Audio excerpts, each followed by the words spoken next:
Good afternoon, everyone. Thank you so much for joining us for our 2021 celebration of women leaders in our legal community. This event is brought to you in recognition of International Women's Day by the 17th Judicial Circuit of Florida, the Broward County Bar Association, and the Broward County Women Lawyers Association. This is the actually second International Women's Day celebration that we've all hosted together. And Judge Michelle Tobin Singer is here to give us her reflections on the history of this program and why it's so important to celebrate this day in our community. Judge Singer, are you there? I am. Thank you, Madeline, for chairing this event. And thank you to the rest of the committee, and of course, Braulio Rosa, Lauren Capote, Judge Tudor, and the many others who helped put together the event today. The late Ruth Bader Ginsburg said, "Women belong in all places where decisions are being made. It shouldn't be that women are the exception." Braulio Rosa asked me to speak to you about the history of this event. We first celebrated International Women's Day in 2019. It was Braulio's idea, actually. Maybe that's why he wanted me to talk about history. He suggested the idea to me and asked if I would help him. So we formed a committee, myself, Christina Lem, Linda Conahan, Beth Fader, Robin Moselle, Kathy Pugh, all women leaders themselves. As always, Braulio and Lauren worked tirelessly to help us put on an engaging and memorable event. At that first event, we honored the women who were pioneers in the Broward legal community. Women who became the first lawyers, the first judges, women who started the first therapeutic courts in the nation, women who were the first partners at Big Law and other large organizations such as the Florida Bar. Today, we are honoring women who have followed in the footsteps of those pioneers. These are women who are leaders. These are women who are doing wonderful things to help others.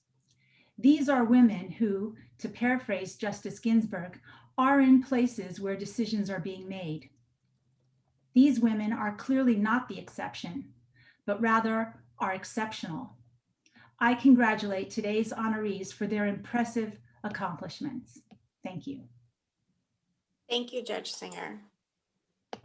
And we also have some very special guests here with us today, the guests that made this event and so many of the other Broward Bar events possible, our sponsors, and I believe Braulio has a few words to say to those of them that joined us today.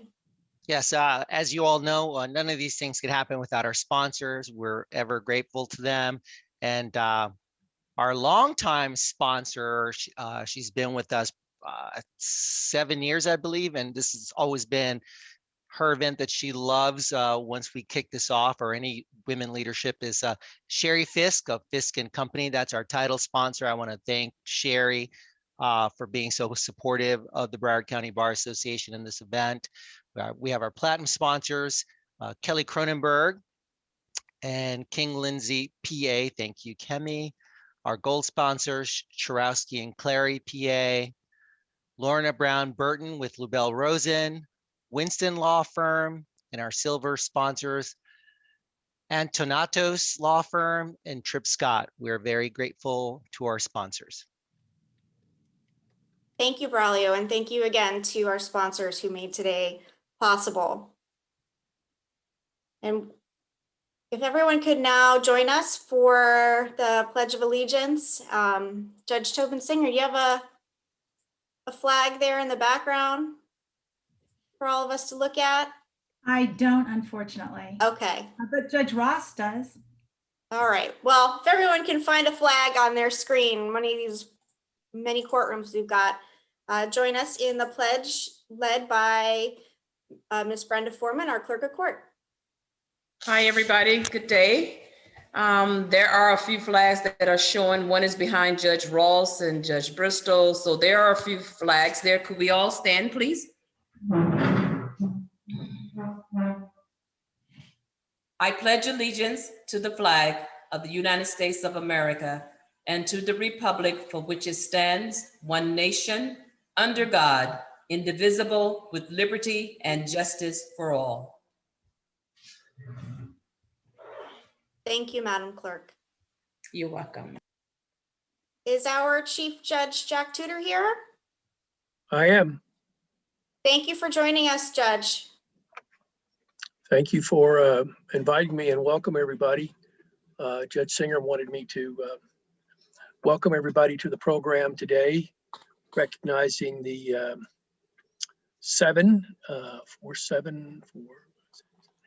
9 recipients of this year's recognition. I particularly want to recognize Judges Bristol, Ross, and Barner of our court, as well as former Judge Gunther. And I happen to know all of the other non-judicial recipients, Karen, Kim, Juliet, Lorna, and Diana. So all of these recognitions are well-deserved. I know the many contributions all of these folks have made to not only the legal community, but the community at large. So on behalf of the 17th Judicial Circuit, I want to recognize and welcome everybody here today and wish you all the best program you can have. And I also want to thank Braulio and the Broward Bar for once again putting together a great program. We've done this now several years. I don't know how many years, but several years, recognizing during Women's Month, the recognition of people in our legal community who've made substantial contributions. So on behalf of the 17th Judicial Circuit and all of our 101 judges and magistrates, I welcome everybody and thank you all very much for attending. Thank you, Judge Tudor, and thank you for your support over the past few years of this event. We really appreciate it. And for those of you that remember, in days past, we held this event in the jury room at the courthouse, and there was huge turnout. I think, around 200 people, and the media was there. So we hope to get back to that format as soon as we can with the help of Judge Tudor and our clerk of courts. So thank you again, both of you, for being with us today. Mr. Vaughn, President Vaughn, are you there? I am here. I know that you have some inspiring words to share with us today, as you always do. I have words. On behalf of my mother, my wife, my daughter, it is a privilege to make this recognition. On behalf of the Broward County Bar Association, our board, our executive committee, and all of our members, it is my honor to recognize today's honorees. Mothers, daughters, wives, partners, lawyer, judge, professional, leader, warrior, inspiration, champion, advisor, friend, pioneer. These words all, or in large part, describe our honorees today. Women of tremendous accomplishment who every day serve as an inspiration to those who know them and to those who are influenced by their contributions to our community. We salute all of today's honorees for their work, for their example, and for their leadership. Again, on behalf of myself and as a point of personal privilege on behalf of my 12-year-old, we thank them for their continued inspiration for all of them. Ladies, I salute you. Thank you, President Vaughn. You're most welcome. And we also have with us today Kemi King, who is the current president of the Broward County Women Lawyers Association. Kemi, thank you so much for joining us and supporting this program and helping us to make it what it is today. Kemi is here to share with us a very brief history on International Women's Day. Thank you, Maddie, for having us. Good morning or afternoon, everyone. Thank you for joining us today for this very important program to honor the women in our lives that are making, and in our community that are making strides to better the world. So international, when I got the assignment that I had to talk about the history, of course, I quickly looked up to find out like, well, how did this get started and what was the purpose of this? And so like many other days that, were in history, provided to honor someone, this International Day for Women started back in 1911 to honor women who were making strides and achieving not only in the social and economic realm, but making cultural differences and political strides in the world for women all over the world. And of course, it in 1913 became a national holiday, and it has become a bigger event we now have a Women's Month, woohoo! So the purpose behind celebrating women today is just for everyone to take a moment to look at the women around them. We celebrate women on so many different levels, looking at history of women that have made differences in the world. But I can say, in researching the women that are here today, that are being honored today, they didn't start out wanting to change the world. They started out just wanting to make a difference for the people in their lives and in their community.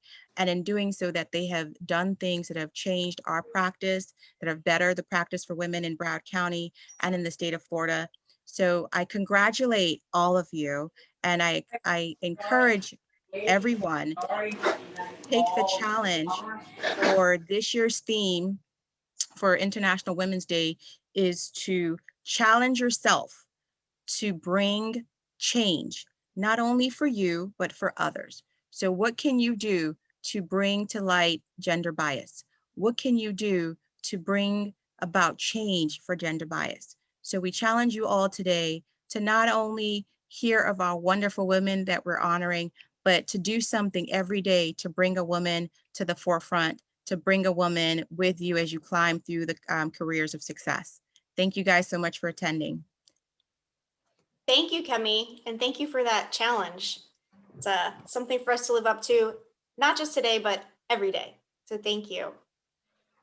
All right, everyone. So in preparing for today's event, we had members of our committee reach out to each of the honorees and actually interview them over Zoom for posterity. And these interviews will soon be available on the Broward Bar website. However, we wanted to give you a little sneak peek today as a thank you for being here. So in a few moments, we are going to play a montage video of those interviews. But before we do that, I believe we have some congratulatory videos from a few of our sponsors for us to enjoy.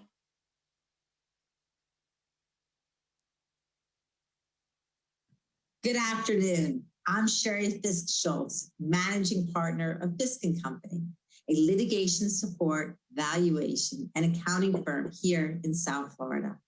We are honored to sponsor this incredible International Women's event today and proud to continue our support to the BCBA as an annual sponsor for over 7 years. Welcome, everyone. Good afternoon.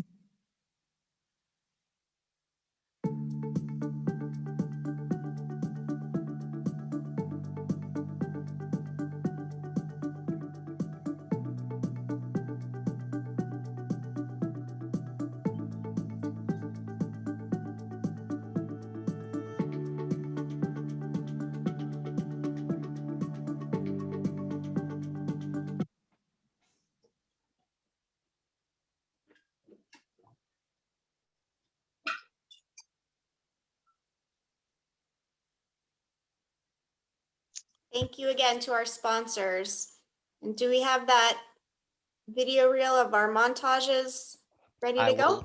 I will cue it up right now, Madam Chair.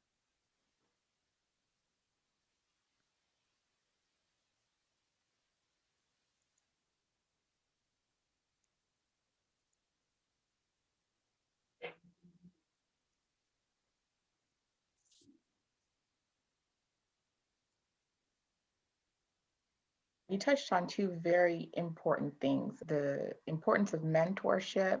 Tell me a little bit about that. I was very lucky because, again, I worked with very strong women and I had wonderful female mentorship. My first mentor in family law was a lady named Michelle Cummings, Nikki Cummings, who used to be very active at the Broward Bar. And she is who brought me into the world of family law.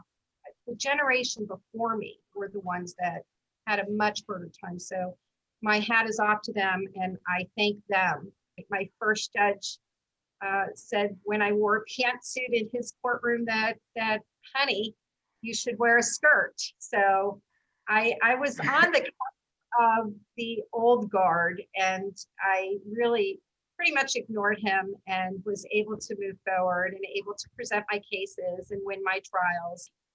I've had wonderful men mentor me as well, but it's really a village of women. Men were bonding and referring work back and forth to each other over the golf courses. My group of women got together and we quarterly do spa days. And that's when we are away from work. So will you talk to our listeners and viewers about the community court, the impact it's had, and any other court initiatives that you've been involved in the last 5 years? So with the community court, think about specialty courts, right? We have in Broward County, we started the first mental health court in the country Right. back in '94. We also have a veterans court. So if someone is charged with a criminal offense and they happen to be a veteran, they can be seen in veterans court. And the same thing is true for juvenile courts, right? So technically those are specialty courts. But we didn't have a court that dealt with those who were at large, our homeless community, who, think about this, Sure. they're arrested for quality of life offenses over and over and over again. It's the same thing over and over again. And I think the cost now is I think it's $147 a day to house someone in the jail. So if you're having someone in jail for 5 days because they can't post bond, they haven't pled to the charge yet. So they're just sitting in jail, and it's costing the taxpayers money. And so the chief judge, along with a planning committee that involved members of the community, meaning, so we have law enforcement, we have the county, the cities, all of these people have come together under the helm of the chief judge. We were able to get all these people together and come up with a coalition to come up with a real solution to the problem. Did that prompt your intrigue and interest and ultimately becoming part of the national organization Women's Movement in Florida? It ultimately got me involved in the National Organization for Women. I became the first state coordinator for NOW, going around organizing NOW chapters. I was on the National Board of Directors in the early 70s, and then I was up in Tallahassee lobbying for the Equal Rights Amendment. And one of the representatives up there that I was lobbying, he said, you women don't know what you're doing. And I said, look, if you don't pass the Equal Rights Amendment, we're going to run against you. So let me stop you there, because I think that is something that many of our friends and colleagues don't know about you, which is, in fact, at age 27, you were the first woman elected to the Florida State Representatives from Broward County. I was elected at the same time that Kathleen Wright was elected to the school board as the first Black woman on the school board, and Ann Kolb, who was an environmentalist, was elected to the county commission as the first female county commissioner. It seems like it was quite the trifecta at that time. It was. It seems to me that you've certainly found your purpose with Girls Court, which you founded here in Broward County. It's really highlighting the best of what I had originally said I was interested in. I get to work with kids every day, and Girls Court is definitely my passion, working with at-risk girls, Girls Court and our RISE Court that's dedicated to survivors of human trafficking. When I first became a judge, I had some role models that I still look up to this day. One, I got the honor of being a juvenile court prosecutor in front of Judge May. So she was a judge and I was in juvenile court with her. And then she also was on the board of PACE Center for Girls. And I admired her so much that I really asked to be involved with PACE. First time I went to the PACE Center for Girls, it was kind of, those things are, everything happens for a reason, or sometimes you're at the right place at the right time. The girls that they sat me down with when they gave me the tour of PACE, one of the girls had gone to the same middle school I went to and the same high school that I went to. And I really was listening to her speak about her story and what she overcame.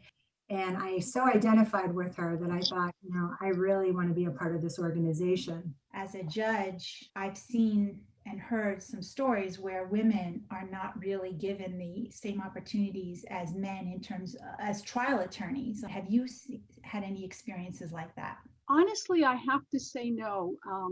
I was one of 2 women lawyers at Shelley's office back then. I had actually been hired to do research and writing. One day I just sat down with Shelley and I said, I want to do everything you've hired me to do.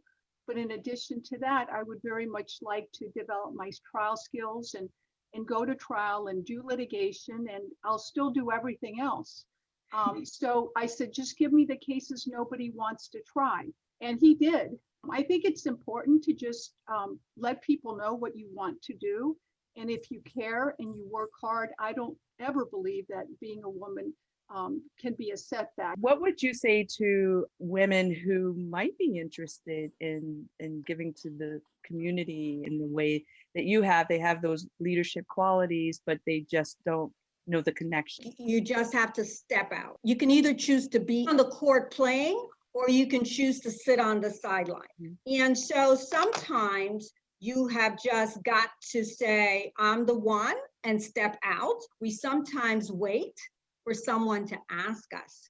And sometimes we've got to be the one to raise our hands. I have the qualifications. I know that I can do this. Give me the opportunities. However, there's no one real path. I think you got to find though what you're passionate about, whether that be your practice area. You know, certainly if you're passionate about your practice area, you could start on the local level. You know, I think our Broward County Bar is awesome. I don't think there is a section for doesn't exist for a practice area that you couldn't get involved in. And I think once you show that you are committed, you might be asked more than you want to be asked, right? The fact that you are a woman or a woman of color or of Asian descent or Hispanic descent or whatever, stop you from achieving what it is you want to achieve. As a female lawyer, have there been any obstacles that you've had to overcome? I've been very lucky. I started in the Broward State Attorney's Office. I never had an issue with any gender discrimination in that office. There were some old school judges that, of course, we had appeared in front of. I remember one instance I was assigned an executive assignment because somebody from a state attorney's office in the middle of Florida had gotten arrested for a DUI, so they couldn't prosecute the case. I remember that the judge in that case introduced me as the prostitutrix from Fort Lickerdale.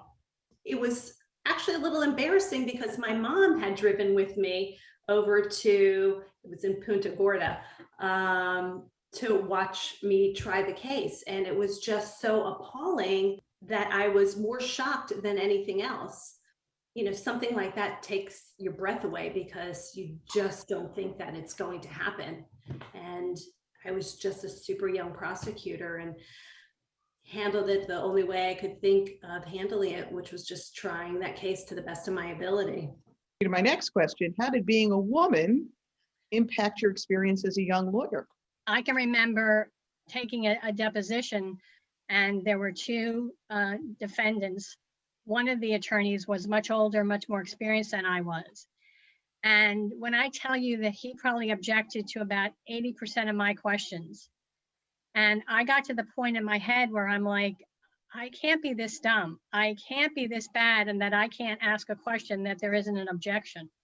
He also went so far as to call me little lady. I had just had it and I lost my cool in the deposition. And I'm sure if you got the transcript, it would be there.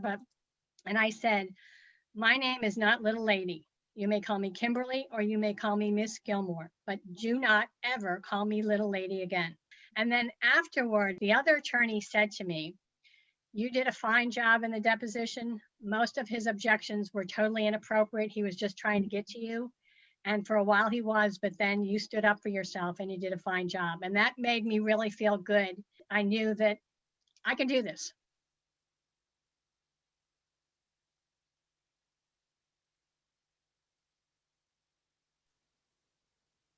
Thank you, Braulio, and to the BCBA team for putting together that little sneak preview montage. We hope you all enjoyed it. And please check back on the Broward Bar website in the next few weeks to view the full length interviews. They're each about 30 minutes long. And Braulio, can you share with everyone on the call how to find those videos once they're up? Sure. So if you go to the Broward County Bar Association, browardbar.org, I mean, it'll probably be up by the latest, probably the end of this week, by Friday, but go to our browardbar.org and hold on, let me pull it up right now. And if you go under About, you will see that we have a BCBA historical events recordings, and we have various categories. It'll be in there. You see that we have Hispanic event and African American. So we've cataloged all of our events there with these kind of special events. So please feel free to check out all our videos. Thanks, Braulio. Okay, and so now the moment we've all been waiting for, hearing from our honorees. It is my honor to introduce to you the Honorable Melanie May, a judge in the 4th District Court of Appeals here in Florida. And Judge May actually is here today to accept an award on behalf of the Honorable Bobby Gunther, who is the first woman to serve on the 4th. But Judge May received her own award at our previous event last year for her work with Drug Court here in Broward and for her work with the Stephen Brewer Inns of Court. Judge May? Thank you so much. It's such a pleasure to be here. Good afternoon, everybody. My little queen wave going on here. I want to congratulate all the honorees today. And I'm so happy. So many of them are friends of mine, and you're all so well deserving for all the work that you do for our profession and for our community. So congratulations to all of you. And it's my privilege to be with you here to accept the award on behalf of Judge Bobby Gunther. I spoke with her for about an hour this morning. It was 7 o'clock her time in New Mexico. So I have a few words from her to share with you. And when I had called her a few weeks ago about telling her that she had been selected for the award, she was so humbled and so surprised. She couldn't believe anybody even remembered she existed. And she's so very grateful for getting this award. She currently resides in Taos, New Mexico, and was unable to be here in person. And she's also decided not to be connected to computers and the internet. So she had no way of even appearing remotely. And that is Judge Gunther. She does it her own way, always has, always will. I've known her for close to 40 years. I met her when I first started practicing, and she's one of the few women well respected for her preparation, her diligence, and her thoughtful decisions. I later would be fortunate to work with her on the 4th District Court of Appeal and had the office next to her. There, she taught me the importance of good common sense while dealing with real complicated legal issues. She always used to say when we got into a discussion, I wonder what perspective, we don't get that, that view. So I spoke with her at length about her experience as both a circuit and a district court of appeal judge. And I had not known until today, and you are correct, she was the first woman elected to the circuit court in Broward County in 1973. She's a fascinating person with not only good common sense and a keen intellect, she has a hilarious sense of humor. I asked her for a short story to tell you about her experience on the bench, and it sounds like some of the ones I heard on the videos. But she told me she was in chambers, and at the time, most judges did not wear robes in chambers, and was listening to a case. The plaintiff was testifying, and she started to ask a few questions. And when she did, the plaintiff responded, "Honey, you're real nice, but I want to wait until the judge gets here." So she said the plaintiff's attorney nearly had a heart attack because that obviously did not weigh in the plaintiff's favor. So these are her words to you in acceptance of this honor. Thank you for this honor. Being recognized along with other women has always been especially appreciated by me. Although legal career opportunities for women have improved over the years, It still takes hard work and determination to succeed. I wish you all the best of luck and hope that you take the time to smell the roses. Because before too long, you will think, why did I worry so much? Don't worry. Always be prepared to do your best, because that is always more than good enough. Thank you again for this honor. And as always, more sage advice from Judge Gunther. When she retired, she moved to Taos and continues to ski every day. She says she would continue to ski until she reached the age of 80, because then she could ski for free. Well, she made 80 this year. And as we speak, she's out there somewhere on the slopes smelling the roses. So on her behalf, thank you and congratulations to all of you being honored here today. Thank you very much, Judge May, and thank you for sharing those words from Judge Gunther with us. And I certainly hope one day I could be out there skiing at the age of 80, so more power to her. And I wanted to let everybody know that our sponsors today made possible the purchase of some very beautiful etched glass little awards that we'll be sending out to all of the honorees. We wish we could hand them out in person, but given the climate these days, that just wasn't possible. But each and every one of our honorees today will be receiving one of those little etched glass awards to add to their shelves, which I'm sure are already full, given the panel we've got here today. So next, I'm privileged to introduce Circuit Judge Hope Timon Bristol.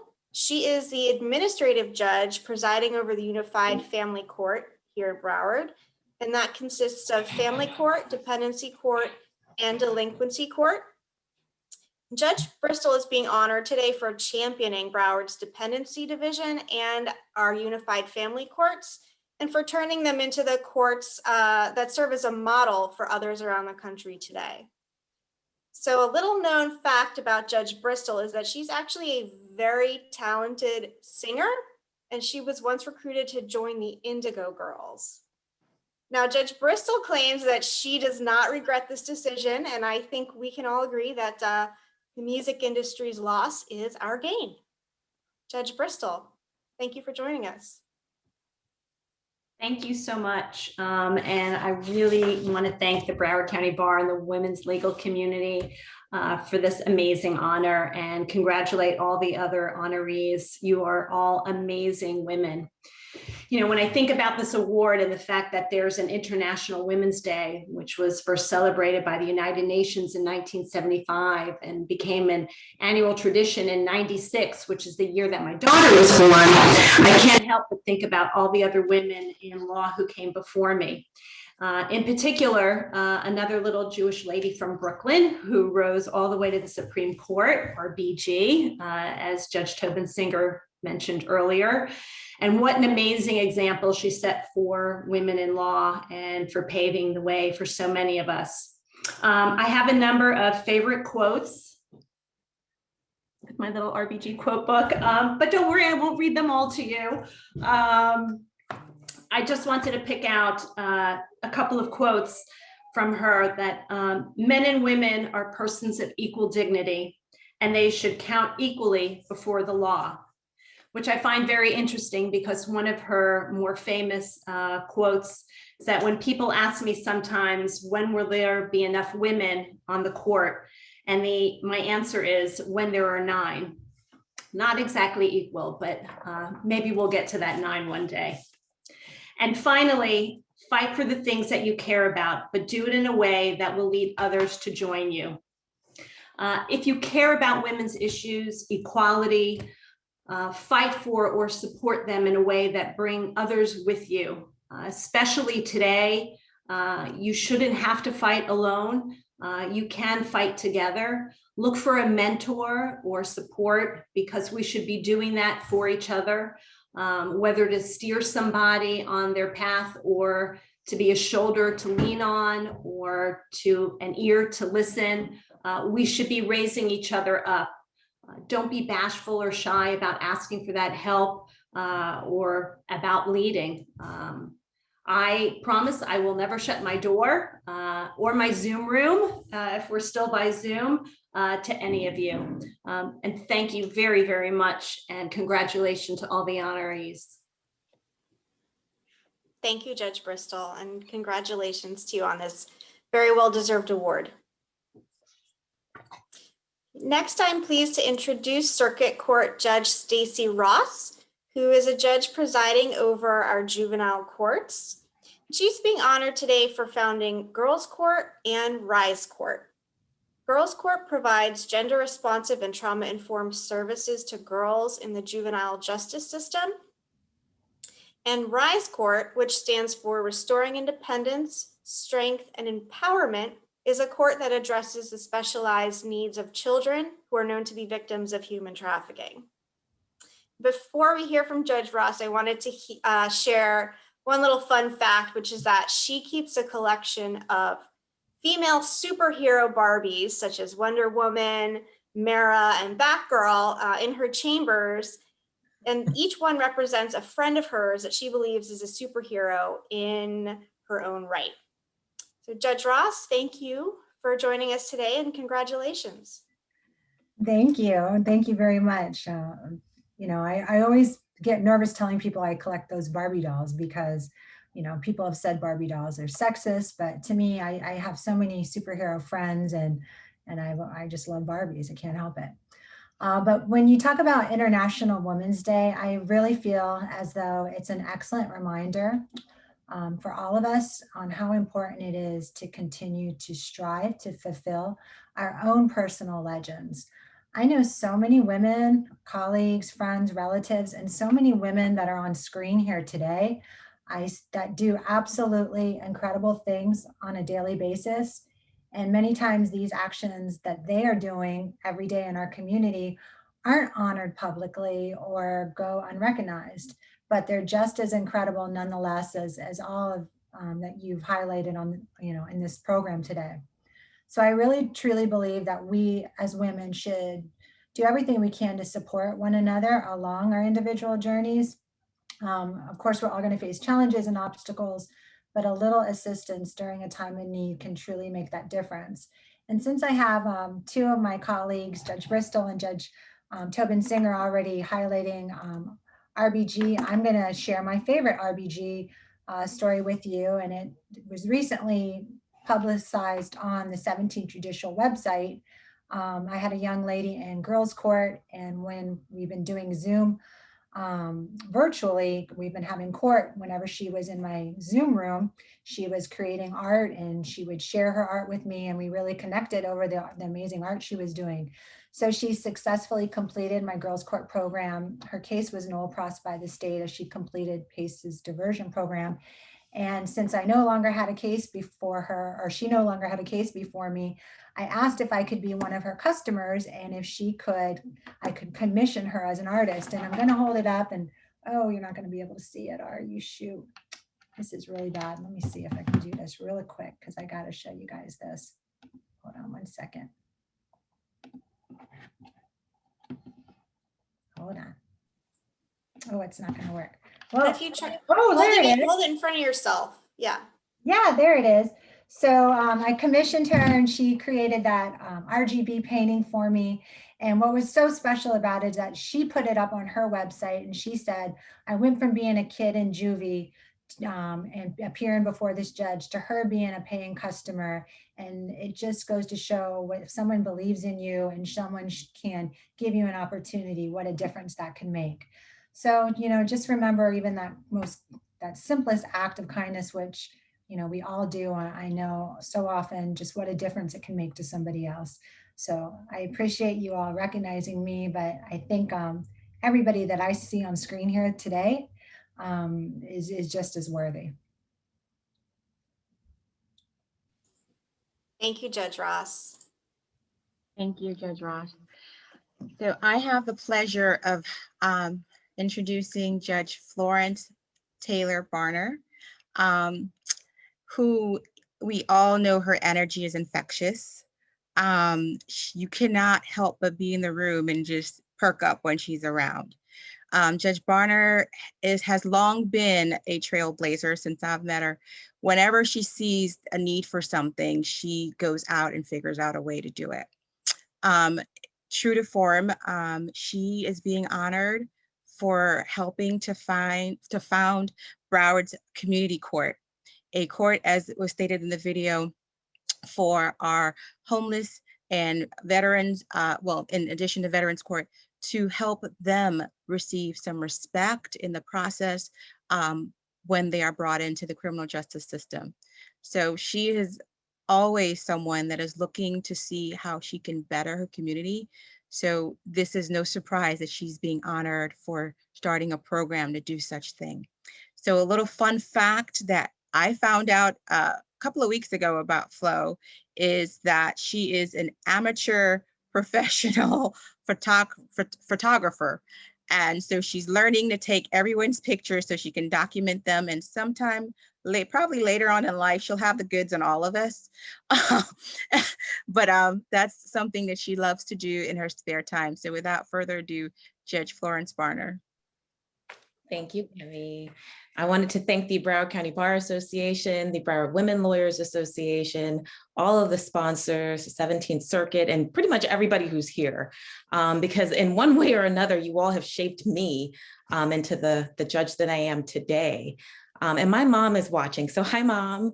And it's really important that I take a moment to thank my mother, because I wouldn't be here today, obviously, without my mom.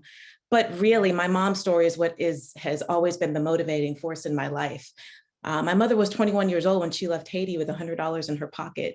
She didn't speak any English, and she came to the United States, and her dream was to have freedom, to have equality, and to have justice, truly for all people, no matter what your background was, where you came from, where you were going. Because she always taught me that no matter where you start off in your life, it never has to dictate where you're going to end up. And my mom really is proof of that. My mom was not poor by any means in Haiti, but when she came to this country, she insisted she would do it on her own. And she did. She worked as a maid in a hotel. She parked cars. My mom has done every job you can think of, all while doing correspondence courses. Remember those? Before there was the internet, you had to mail your courses in the mail. She did that. And that's how my mom got her paralegal certificates, how my dad did. I remember I was old enough. I was 14 when my parents became citizens in this country. So to see everything that my parents had gone through, I'm sorry, I'm getting a little emotional because I know they're watching, but to see everything that they went through to get me here. Thank you so much to my mom, Marie Ruth Taylor, who is the most inspiring woman that I know.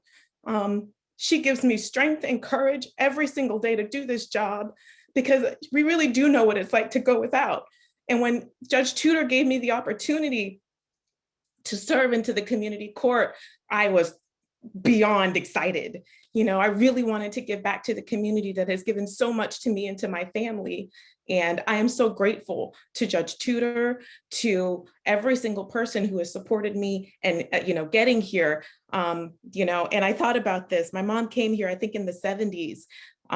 Think about how long Broward County has existed. Broward County has existed since 1915.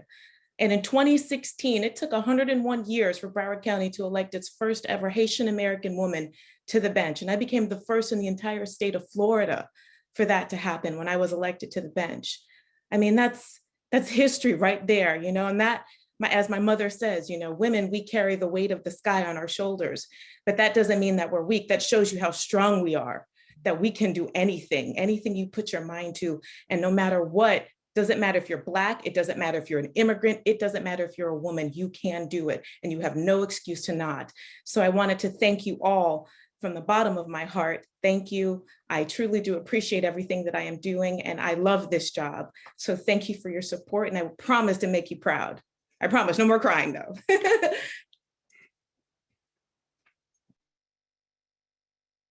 Thank you, Judge Barner. Our next honoree is Ms. Karen Amlong. So I had the pleasure of researching Karen to learn more about her. And what can I say other than we stand on your shoulder, Ms. Amlong, our giant in our presence. She is When you hear women being bad women who are just out there fighting not only for themselves, but their community to make a better way, this is Miss Karen. So as you've already heard, Karen was the first female representative in the state of Florida. But more than that, she is someone who has taken on the role of being a change agent and bringing along those with her, so that she has opened doors for so many after her. Not only is she a great litigator, I mean, we already know that about her, and she has done so much with NOW, and we just want to honor her and thank her for all her service. And we are so honored to honor you for all the hard work that you have done in paving the way for women in the state of Florida and in our world. And a fun fact about Miss Karen is that she is a Black diamond skier. So we have all these skiers in our midst. I guess that's the trick to being a great woman, is we have to be skiers. So I'm gonna have to take up skiing. So without further ado, Miss Karen Amlong. Kimmy, thank you so much. And I am so honored and humbled to be a recipient of this award in the presence of the women that have also gotten it. I just can't tell you how proud I am to be among you. I want to talk about International Women's Day and what it means to me. On February the 1st, I got an email from a dear friend of mine who's a forensic psychologist and a real hardcore feminist, and attached to it was video. And the video opens with some marching music in the background, and a slogan flashes on the screen. And it says, while the world has been distracted by the noise of all those resistant to change, change has been happening anyway. And then it flashed on a picture of Angela Merkel and her title, Chancellor of Germany. And then it flashed on a picture of Sheikha Hasina Wajid, Prime Minister of Bangladesh. And then it flashed on a picture of Erna Solberg, Prime Minister of Norway. And I'm not going to go through all the names because I'm going to mispronounce them and it's going to take too long. But then it flashed on a picture of the female Prime Minister of Scotland. And then it flashed on a picture of the female President of Nepal. And then it flashed on a picture of the female President of Namibia. And then it flashed on a picture of the female Prime Minister of Denmark. And then it flashed on a picture of the female President of Estonia. And then it flashed on a picture of the female President of Taiwan. And then it flashed on a picture of the female Prime Minister of Serbia. And then it flashed on a picture of the female President of Singapore. And then a picture of the female Prime Minister of New Zealand. And then a picture of the female Prime Minister of Iceland, and then a picture of the President of Ethiopia, and then a picture of the President of Georgia, and then a picture of the President of Trinidad and Tobago, and then a picture of the Prime Minister of Barbados, and then a picture of the female Prime Minister of Finland, and then a picture of the female President of Slovakia, and then a picture of the female President of Moldova, and then a picture of the female Prime Minister of Greece, and then a picture of the female Prime Minister of Lithuania, and then a picture of the female Prime Minister of Gabon, and then a picture of the US Vice President, Kamala Harris. And then another slogan came up, empower women and change the world. And then it flashed on pictures of Michelle Obama and Hillary Clinton and Nancy Pelosi and Gloria Steinem and Elizabeth Warren and Jane Fonda and AOC. And then it flashed on pictures of young women, girls, 9 and 10 and 11 years old, our future. And then it flashed on a picture at the end of the Youth Poet Laureate, Amanda Gorman, who read the inaugural poem at President Biden's election. And that poem was entitled The Hill You Climb. And one part of it, I think, really epitomizes International Women's Day. We will not march back to what was, but will move to what shall be.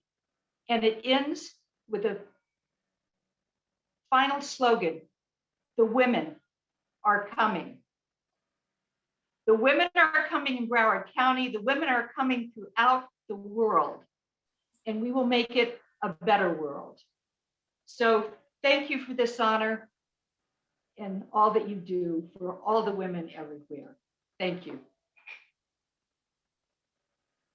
Wow, thank you, Karen. I have chills hearing about that video. And if you're able, can I ask that you share the link in the chat? Google it on YouTube.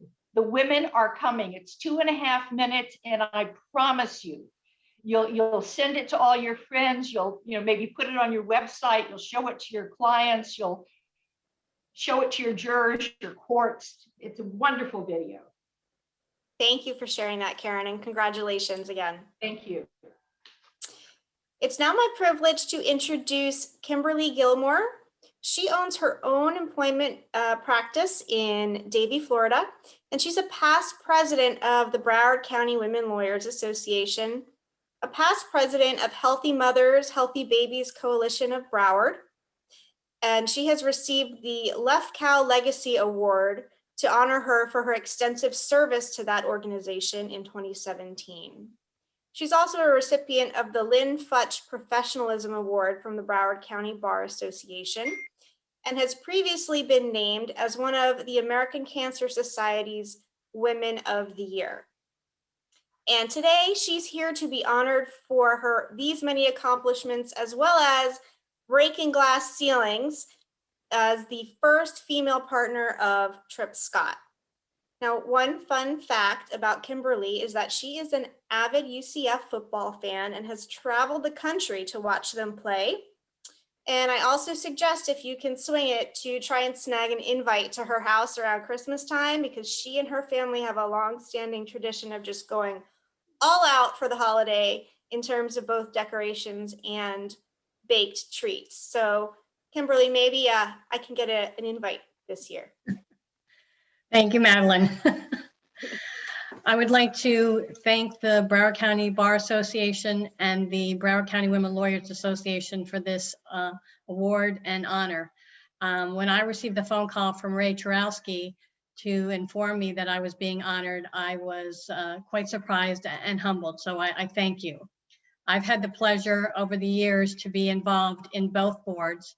I was a director at the Broward County Bar Association and also a past president of the Broward County Women Lawyers. In fact, I was sworn in by Judge Dale Ross 17 days after my daughter was born back in 1992. And so I want to thank everybody for this award. I want to congratulate my fellow honorees. They are all very powerful, smart, intelligent attorneys and judges, and congratulations to each and every one of them. I want to mention how important it is for the mentor program. It is very important to have a mentor and to be a mentor. And I was fortunate in my career to have somebody who did mentor me, and I am still in touch with this individual, an attorney in Atlanta, Georgia, Art Stokes. And he has helped me and made me the attorney that I am today. And I encourage all of you to use the Broward County Bar Association's mentor program. It's a great opportunity. I'm still a mentor today, and I just find it is a fabulous opportunity for all attorneys, but especially for women attorneys. In my opinion, there's no question that's stupid or wrong, and it's only when you don't ask those questions.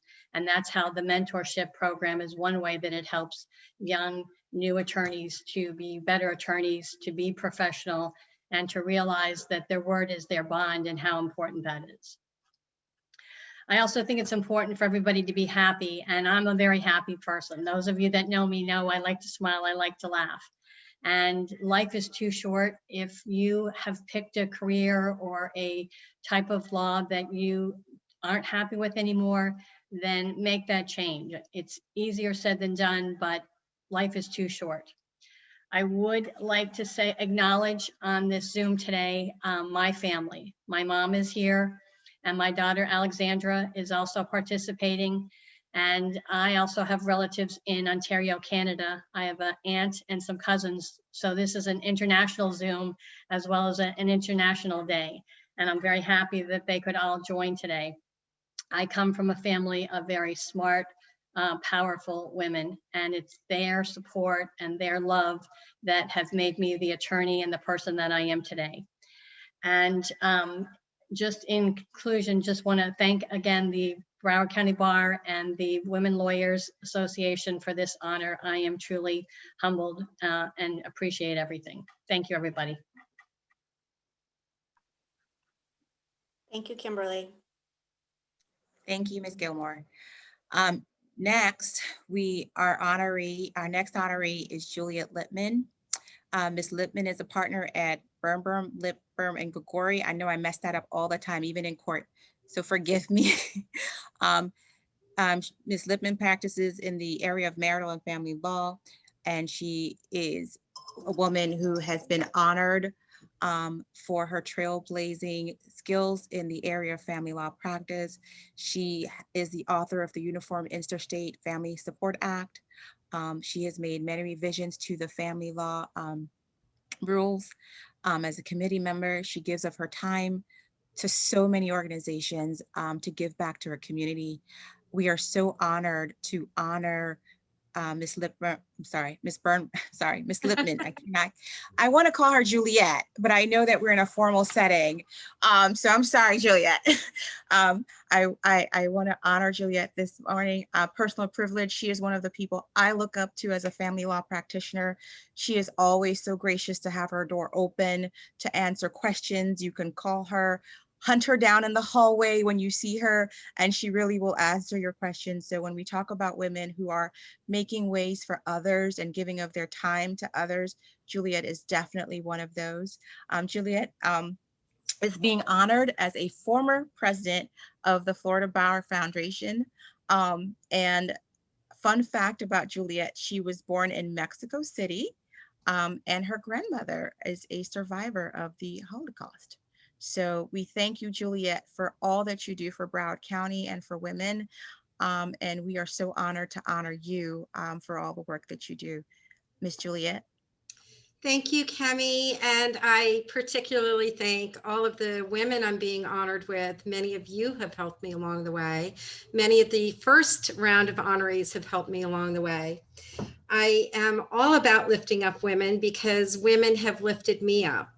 My grandmother I am a second generation Holocaust survivor. I'm the first one in her family born outside of Hungary. She and my mother taught me how lucky I am to be an American citizen, to live a life that was privileged because I was able to get a good education. And they started a women's shelter. So all I ever wanted to do was help women and children. And as I started my career, Marcia Beach, who's a former judge, who was my first mentor. And she was best friends with Janet Reno. So I was able to have the experiences of these two very strong women who didn't put any limits. And the sky was I can't speak. I am overwhelmed with this.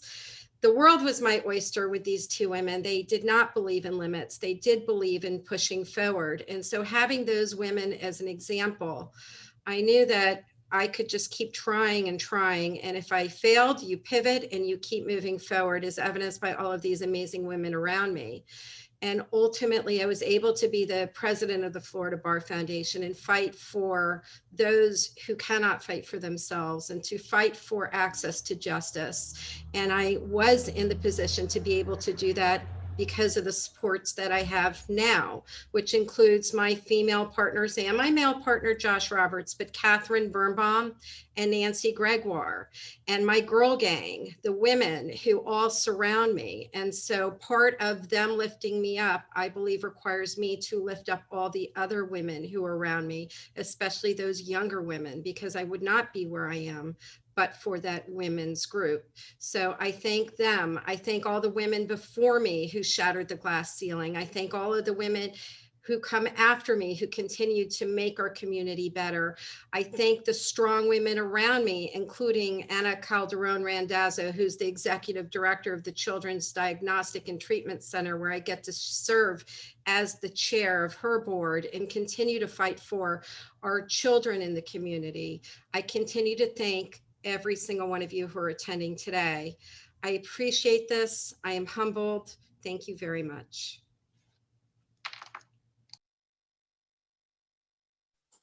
Thank you, Juliet. It's next my honor to introduce Lorna Brown Burton, who owns her own workers' compensation defense firm in Fort Lauderdale. She is a former member of the Board of Directors for Legal Aid, former president of the Broward Women's Alliance, a former president of the Fort Lauderdale Rotary, and a former board member of the Girl Scouts of Southeast Florida. And as if this weren't enough, she is also very involved with the Florida Bar. She served on the board of directors of the Young Lawyers Division of the Florida Bar, and in 2012 was elected to represent the 17th Circuit on the Florida Bar Board of Governors, and continues to represent us and advocate for us to this day. Lorna, thank you for all you do representing us to the Florida Bar, and welcome. Thank you, Madeline. I appreciate that. And thank you to everyone here today. I am deeply touched and honored to be one of the Broward Bar's women leaders in the law honorees. Congratulations to also to all the other honorees here with me today. I am without words to fully express my gratitude and appreciation. As has been said, March is Women's History Month, and today is International Women's Day. It's the time we take to celebrate and recognize all women for their contributions and achievements. As I reflect on this honor and award, as a woman of color, female lawyer, I think of such women of Sandra Day O'Connor, the first female Associate Justice of the Supreme Court of the United States of America, as well as Ruth Bader Ginsburg, also an Associate Justice of the Supreme Court of the United States of America and a fighter for women's rights and equal rights. And right here in Florida, women like Supreme Court Justices Rosemary Barquette, Barbara J. Pariente, and my own mentor, Justice Peggy Quince, along with 4 DCA judges, Bobby Gunther, and another mentor, Judge Carol Taylor, where Judge Taylor took me under her wings when I was a new attorney, as well as locally retired Judge Mary Robinson, who also took me under her wings as a new attorney. I also think of Florida Bar's first female president, Judge Patricia Seitz, who I first met when she was running for president-elect for the Florida Bar while I was with the firm of Pishka Kessler. And then there is Florida first female state attorney and first female United States Attorney General Janet Reno, who I first met while at NSU College of Law. And then there's also my close friend since undergraduate at University of Florida, Juliet Murphy Rulak, who has blazed our own trails. There are countless other women on whose shoulders I stand, such as my own mother, who, with my father, we migrated to the United States from Jamaica, West Indies, when I was a young child of 8 years old. She gave up a career in Jamaica as a teacher, came here, started working in a school, doing washing laundry at a private school, and sent herself back to school to become a certified nursing assistant at Broward Health here in South Florida. And my own father also, who has always been there. And I also want to thank my husband, who is also here today with us. So to be here today and be recognized, I am humbled and yet acknowledged. While as women, we have accomplished much, there's still more trails to blaze. And I know we are all up to that challenge. Thank you, Broward Bar. Thank you, Broward County Women Lawyers, for this award. Thank you, Lorna. Next, we have our final awardee, Ms. Diana Santa Maria. Did I say it right? I hope I said it right. I've been practicing to roll it. And Diana is a wonderful giver in our community. She's a member of not only the Broward County Bar, the Broward County Women Lawyers Association, but so many other local bar associations, and she gives of her time and her knowledge to so many every time she's asked. Now, Diana is the founding partner of her firm, and where she practices personal injury and medical malpractice. In addition to being a wonderful trial attorney, an experienced trial attorney, she's also an adjunct professor and also an author. So Diana gives, everyone who knows of Diana knows that if you need something, you call her, and if she's able to assist, she will do it. Whether it's sponsoring some of our events, whether it's being a speaker or panelist, she's always willing to just give of her time and her knowledge to those who seek it. So we are honoring Diana for representing us on the 17th Florida Board of Governors for the for the 17th Judicial Circuit. And we are so honored to honor someone who gives back to her community and opens up doors and makes ways for other women so that their path can be just a little bit easier coming through and following in her footsteps. So without further ado, Ms. Diana Santa Maria. Thank you very much. I think I'm muted, so give me 1 second. We hear you. Oh, We can hear me? you. Yes. Okay, wonderful, wonderful. Thank you so much, Kimmy, for those kind words. And I want to thank the Broward County Bar and everyone on the committee for selecting me among this very impressive group of lady lawyers as an honoree in its 2021 Women in the Law event.